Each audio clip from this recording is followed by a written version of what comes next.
A couple of years ago, Yuan Jianglei went to the West African country of Benin to teach Chinese at the Confucius Institute there. When his term was over, he made an incredible decision to return to China all by a bike. In a period of 360 days, he covered a total distance of 16,000 kilometers, crossing 16 different countries. He returned to his homeland, but he didn't stop there. He went back to Benin, this time to build wells and solar panels for the poverty-stricken local people there. Yuan Jianglei joins us today in our studio to share his experience. First, let's get to know him a little bit through a short video.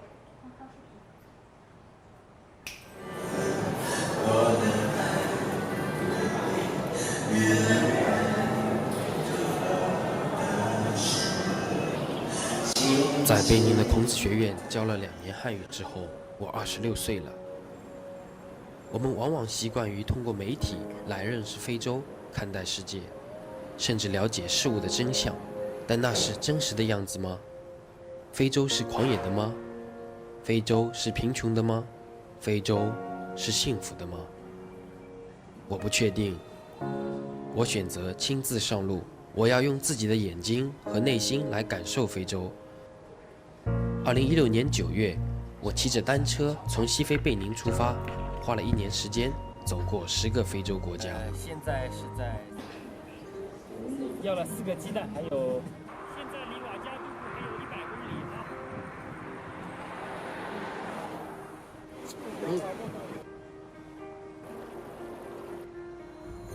在车轮滚过的这16000公里的路上，我看见了大自然送给人类的礼物：撒哈拉沙漠、几内亚湾、玫瑰湖。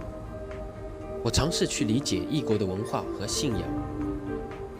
巫毒教是贝宁维达的原始崇拜。多哥画家对我讲起了作品背后的故事。图阿雷格牧民讲述着为何流落至沙漠深处。这一路上有很多神奇而有趣的经历。我在几内亚和阿尔法一块打猎，然后扛着野猪回家。我用4天5夜穿越沙漠，终于来到3毛笔下的西撒哈拉。这一路上，我遇到了各种各样的人：天真无邪的小孩，援助非洲建设的中国人，热情善良的牧民。我在这1年的时间里得过疟疾，睡过矿车，住过帐篷，吃过味道很奇特的食物。但是在这300多个风餐露宿、危机四伏的日夜里，疲惫、快乐、煎熬、感动、恐惧、欣喜，各种情绪和念头偶尔也会在我的心头涌起。只能睡在露天矿车上的那个夜晚，我甚至怀疑过自己这样一路走来的意义。我这么虐自己，到底为了什么？但很可怜，我觉得有必要吗？变成这个黑炭。但是骑到终点的那一刻，回想起这一路上的各种经历，我坚信自己这一程没有白走。这1年的旅程让我多了一种体验，多了一个看世界的角度，也多了一些内心的平静。原来这就是非洲。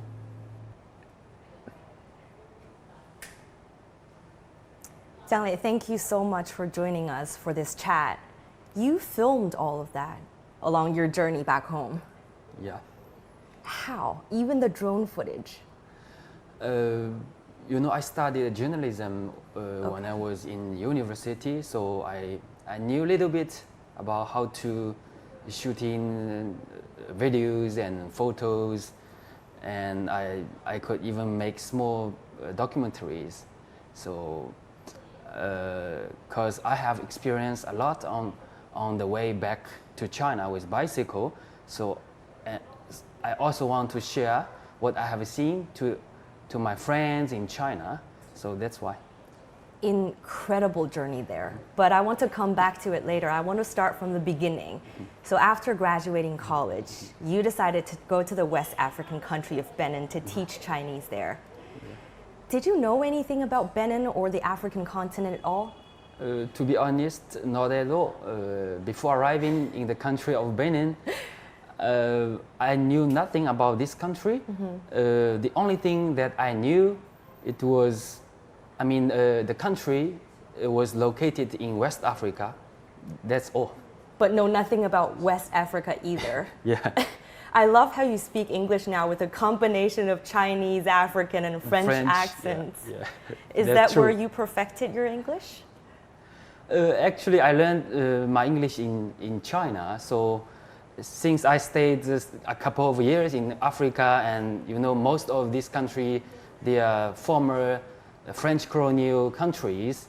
So right now, the accent, it is complicated. So. All right, so you knew nothing about the place. You had no friends there. You had no connections there. Yeah. You talked about in your short video just now that Africa is a lot of things at the same time, and people elsewhere probably read about it on the newspaper, on social media. You probably went there with your own idea of what Africa is like. So after you finally moved there and lived there for 2 years, what do you tell people what Africa is like? Actually, it's long to tell, but briefly, for myself, Africa is a continent full of possibilities and hopes. And even you may know from internet or from the media, I mean, Africa, of course, it's quite poor, and they have many challenges such as diseases, corruption, and ethnic conflicts, etc. But you know, it always takes time to get prosperous and developed. So, I mean, we should stay positive, and we should stay different angles to look at Africa. It's not negative. It's not always positive. It all depends. I mean, it's all the same in every country or every continent. You would encourage people to try to see Africa with their own eyes. Yeah, it's better for them to see Africa with themselves. You sound like you had an amazing experience there. And then fast forward 2 years, your term was over at the Confucius Institute. It was time for you to return back home. You made a decision to ride a bike. I mean, what were you thinking? Well, I had long experience cycling and as well as traveling, and for me, at this stage, I mean, cycling and as a cyclist, we call it bike touring. So bike touring, for me, it is the best way to explore.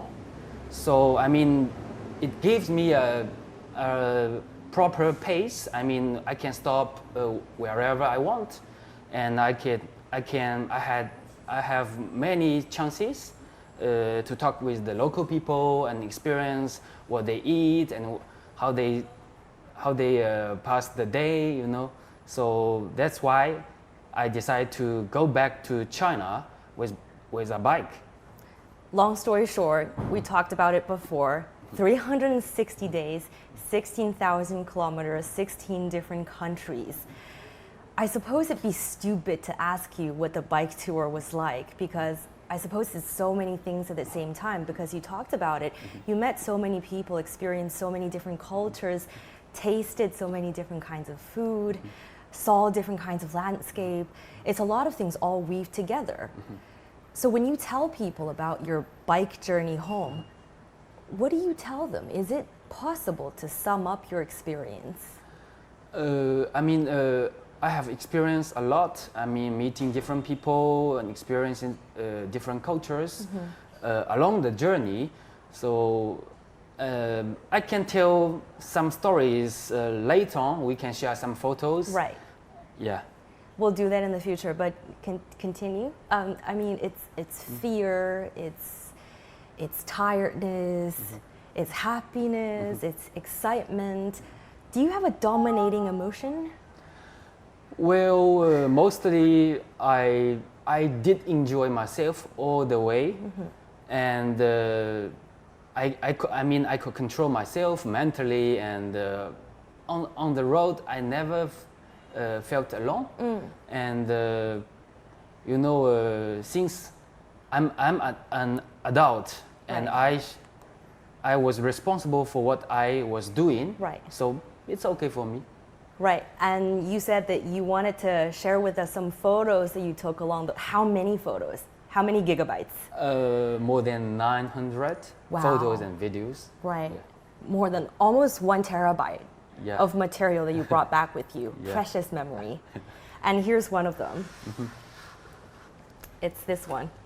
You in a tent. Yeah, actually it was quite a normal day, and I think that I spent almost 1/4 nights in the tent.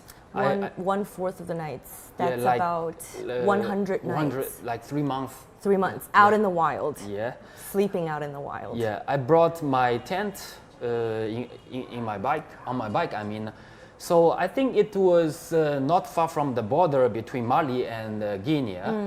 And when the dusk came, I mean before the night came, I set up a tent and how can I say, I fire up and cook a tea. How do you fire up? What do you fire up with? I brought a gas stove. I Okay. mean, it can be. I can cook my cuisine with this gas, so it's quite. It's we call it ultralight equipment. It's not heavy and it's really convenient since I'm on my bike. So. I mean, such kind of image. It was simple, but I mean, most of my journey, I just stay peaceful and enjoyed my traveling. A quarter of your nights spent out in the wild. Yeah. How often did you take showers? It depends. I try to take shower every day, whether it is in the villager's house or next to the river. So it's simple that, but every day I was trying to take shower. Right. But it's okay. Right. So shall we do one more photo? Let's pick another one. You said you wanted to talk about this particular one. Yeah. As we can see, it is really interesting image. It was in the west coast of Senegal. The name is Cafontin. Right. So every day, I mean around 9 o'clock, when the boats actually they sail out in the early morning, but they came back around 9 or 10, and I mean the villagers they came in the water to carry the fishes, and there was one interesting phenomenon. I mean, all the carriers they were running. Then I approached to them and asked why you guys running. They said that they got paid every carton by 400 francs CFA, which is almost half a dollar. So that's why, because if they work slowly, they won't get a lot of chances. So, and beside to the ocean, there's one huge factory. They are smoking the fish, and later the smoked fish will be sent to Europe. Yeah. So it is quite simple but interesting image. This is a beautiful image, and you actually lent me your hard drive the other day, and I snuck into it and saw all of the photos that you took. Thousands of different amazing photos. You must have seen a lot of beautiful sceneries like this along the way. Yeah.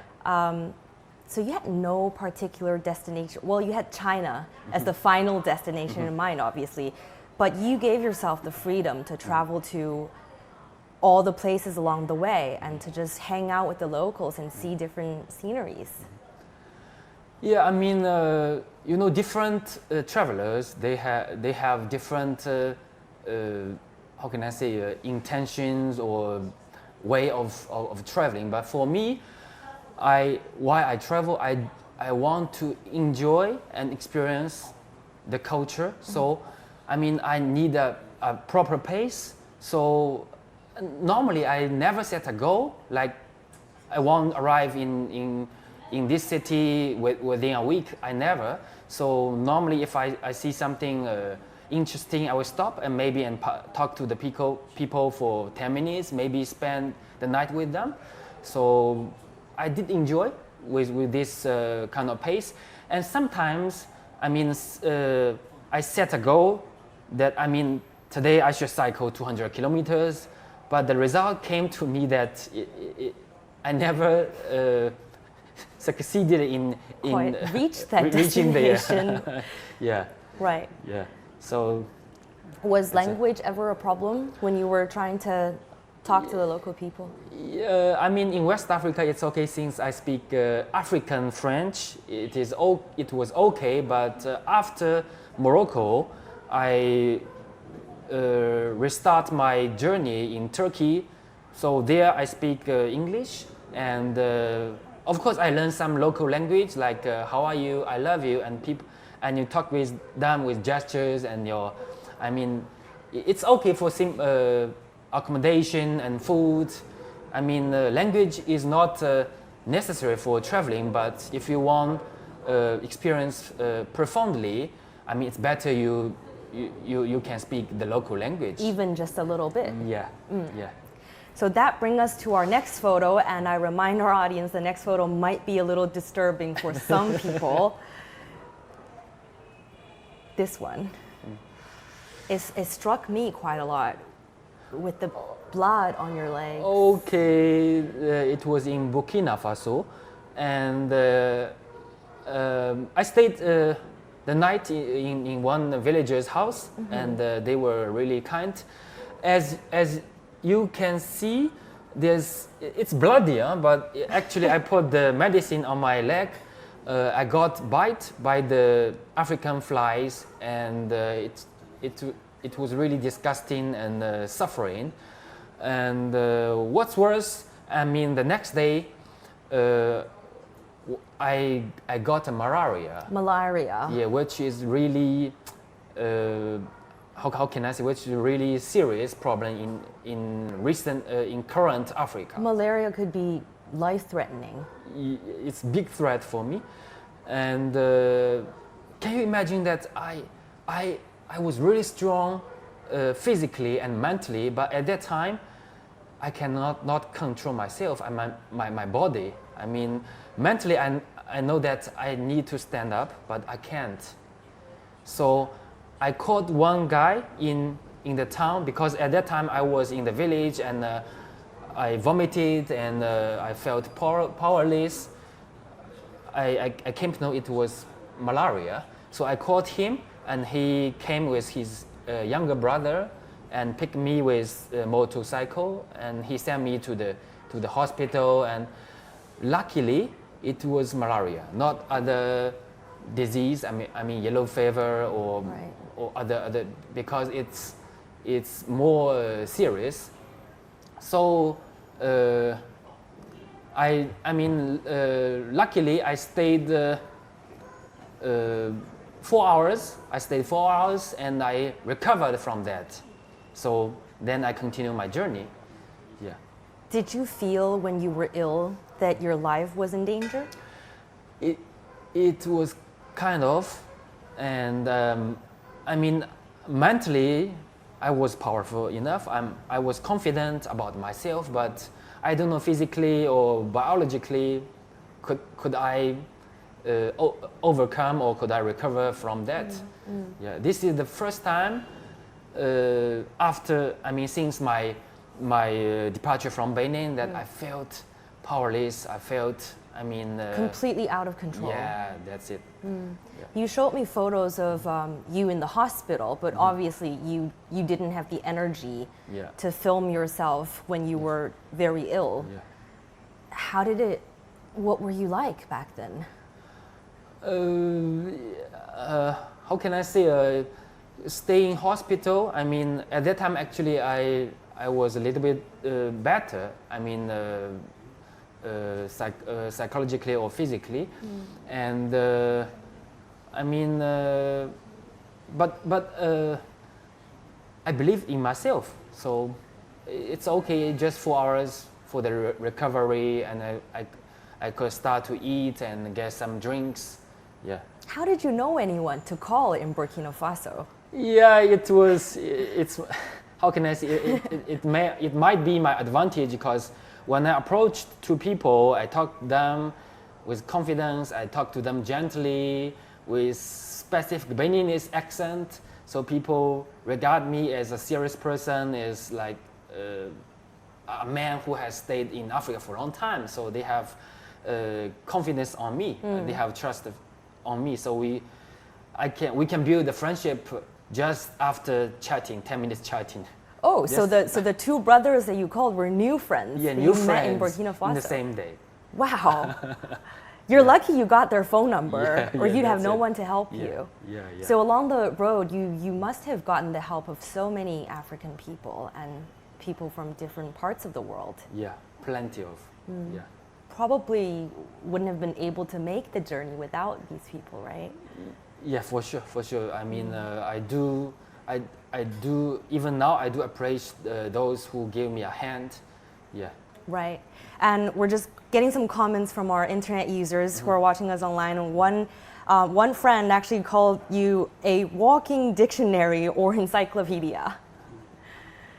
And another person said he would like to invite you to Somaliland next time.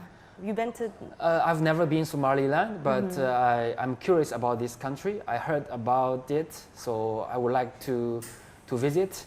For sure, maybe not with bicycle, maybe backpacking, whatever, you know. No more bike for me. I will continue with bicycle, but like for visiting a single country, it's not convenient to travel by bicycle. I mean, right. And we're doing one more photo. This one is very interesting. I'm really looking forward to hear the story behind this one. Look at this. Look at this. oh wow.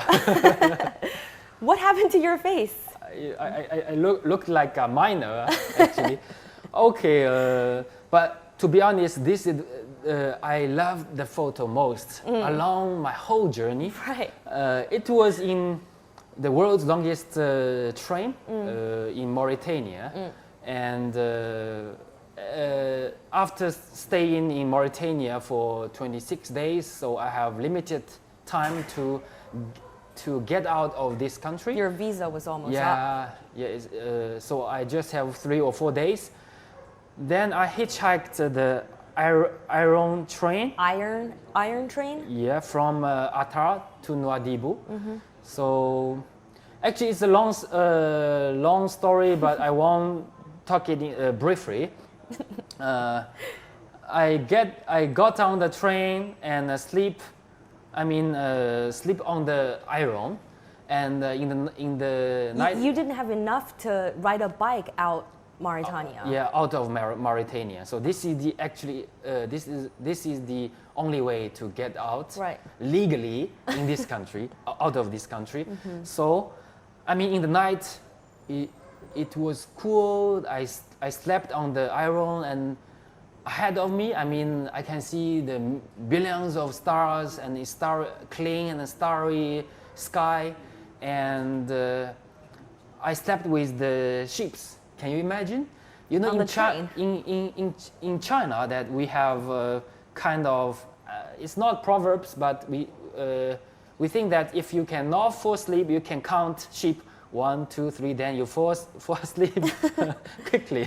So it was once in a lifetime. I mean, you felt free in this kind of circumstance, and you will think too much in your mind, and then you felt free. Just staring into the starry night. Yeah. In reality, in the city, we have 5-star hotel. This is billion-star hotel. Billion-star and hotel. It's for free. Yeah.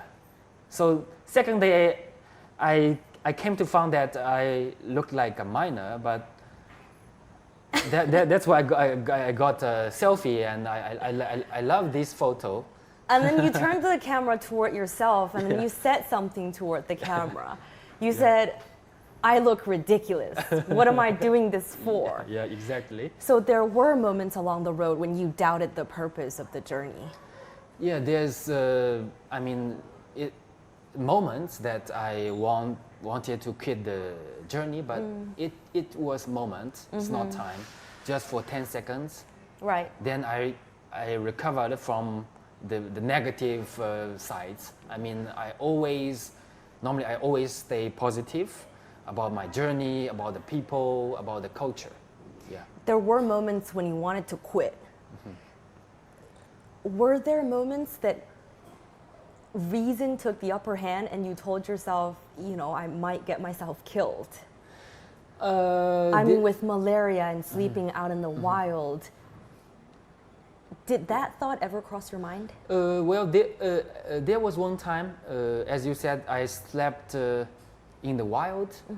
I mean, I stayed in the tent. And then I found there's one blue ice behind me. It was like 100 meters away from me. Wow. It was nowhere. I mean, there's no village around me.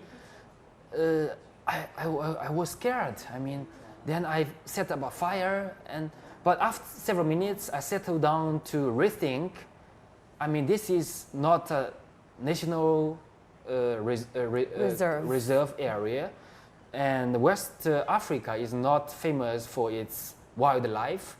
So I guess it might be an antelope or something. So it's not threat, but for security, I set up the fire and I sleep for 8 hours. And you without and you were able to fall asleep. Yeah, I could. I did enjoy myself. Because no one approaching to me. It's in the bush and just animal, maybe antelope and some birds. Yeah. Right. I have a big heart. Right, you do have a big heart. And then after all of that, you finally hit China. Where was your point of entry? It was the border calling Kalasu in Chinese, and in Tajikistan side we call it Kulma. Yeah. Xinjiang Uyghur In Xinjiang, Autonomous Region? yeah, in Xinjiang. Okay, so in northwestern part of China. Yeah. That's where you entered.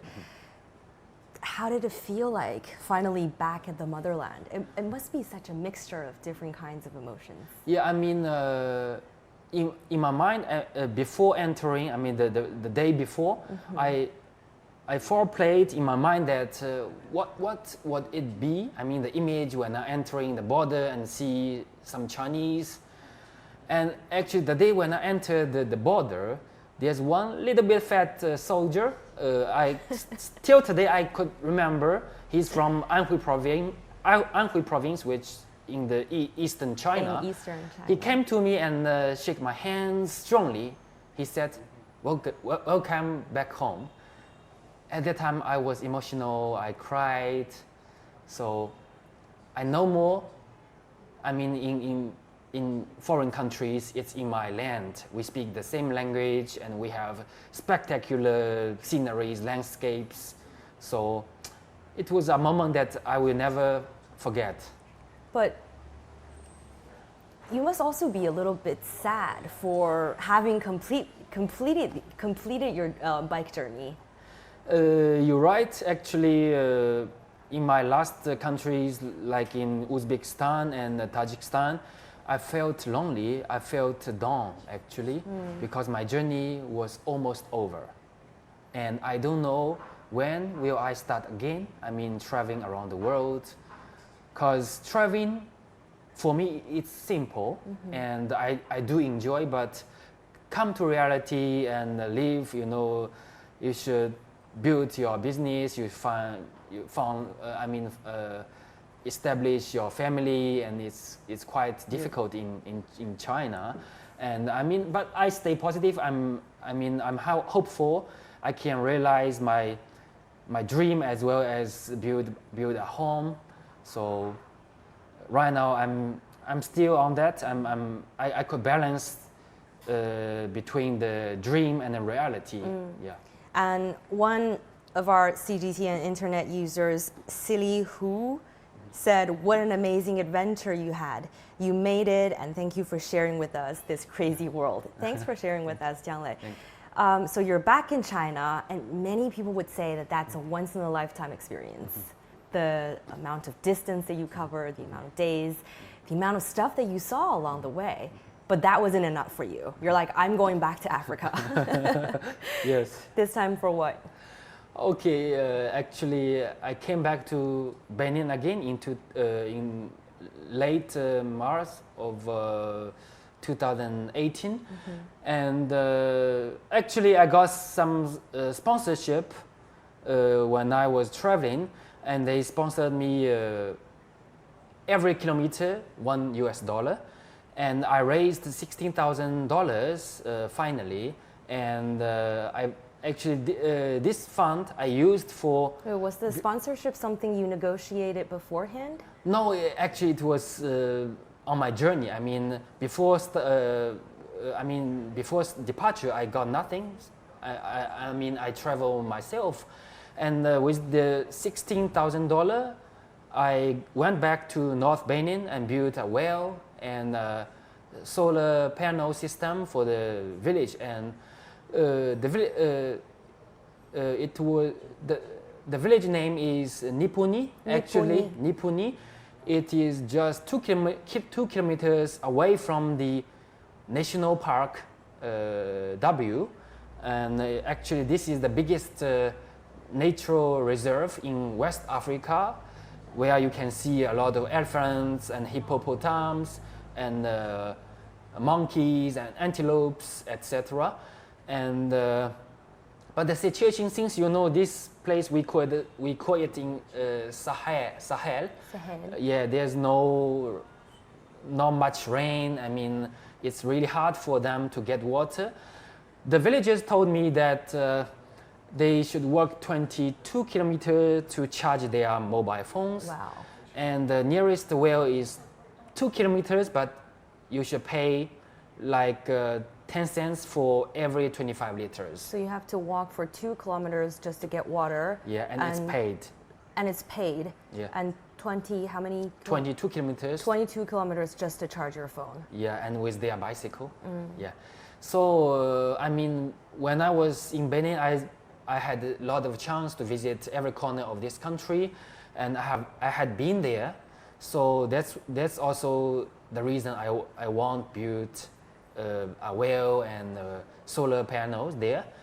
And I mean, in 15 days, we finalized all the both well and solar panels there, and people they welcomed us. I mean, me and my local team, and how can I say this is also a very good ending for my traveling.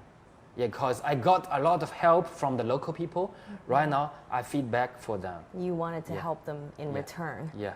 I want to share with our audience a couple more photos of when you went back to build the wells and the solar panels in Benin. This one. Beautiful light. Yeah. What was this one about? As you may see, there's 8 panels here. It was enough, I mean, for mobiles and radios for the almost 800 population. And considering that many poor families, they don't have lights, so we put extra 20 lights donating for them freely. So at the time, they were very happy, and I went there with a drone, so I got this image, and it's like lights represents the hope. So maybe it's the beginning of their hope. It can change something. I cannot say it will change totally about their life, but it can change a little bit for this small village. Light represents hope. Yeah. For the first time in the history of this village, they had light at night. Yeah. Wow. And here's another one. This one. What is it that you're holding? Okay, this is roasted mouton. Okay. And actually, the man in the middle, he is the chief of the village. We were not expecting. Before our leaving, he got one roasted mouton to us. He said to us, "Thank you for what I had done for them." So people especially in the north Benin, they were simple and they were generous. They can provide. They are poor, but they can provide you what they have. Yeah. They're generous with whatever little that they have, and they're willing to share that with you. Yeah, exactly. So, another one of our internet user, Aileen McKay, said, "A good man who uses his knowledge and life experience to help those in need." And light and water are what many people in this world take for granted, but not for the people of the people of the village of Niponi in Benin, and probably a lot of people in Africa. You went there and you built the wells for them, you built the solar panel system for them. Your friends in Benin say, to this day, people are still calling the village, calling you a hero. Do you feel like a hero? I don't feel like a hero. I mean, I could regard myself as a man with big heart, that's all. I'm not going to do continuously, every year building well for them, but I will continue to do that within my ability. I will, this year, mid-August, I will come back to Benin. I will revisit again in this small village. What for this time? This for what is going on, with the well and solar panels. If there's some problem, I should send the technician team to fix it and to greet the chief of village. And I'm looking forward to see them. Yeah. So you came back to China, and like you said before, back to reality. Yeah. Your friends, your college classmates probably have already established a life.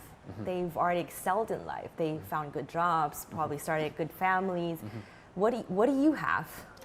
Okay, sadly, I'm still single, and I'm, how can I say, I haven't started my own enterprise, but I'm planning on that. Personally, I founded the tourism agency in West Africa, so I want to introduce West Africa to more and more Chinese and even other visitors from other countries. So that's what I want to do. Yeah. That's great. Good luck with that business. And just one last question before we end our program, Jianglei. Was this all worth it? For sure, 100%. How? There's no reason. I do enjoy such kind of life, and I have really biggest shortcoming. I don't read books, but there's one Chinese proverb that you read or you choose to traveling. So I cannot read, but I can keep traveling. Speaking of proverbs, last time we met, you also shared a quote which you really loved from the movie Life Cycles. Yeah. What was that quote? Okay. That proverb struck me to go ahead, actually. So life is a river. There's a beginning and there's an end. And there's different paths in between. So, everyone has his choice. So you just choose yours and just consider well and choose yours. That's all. Don't compare to the other person. You have your own life. Yeah. Amazing experience, Jianglei, and thank you so much for sharing it with us. That's all of this program. Thank you so much for joining us. I'll see you again next time.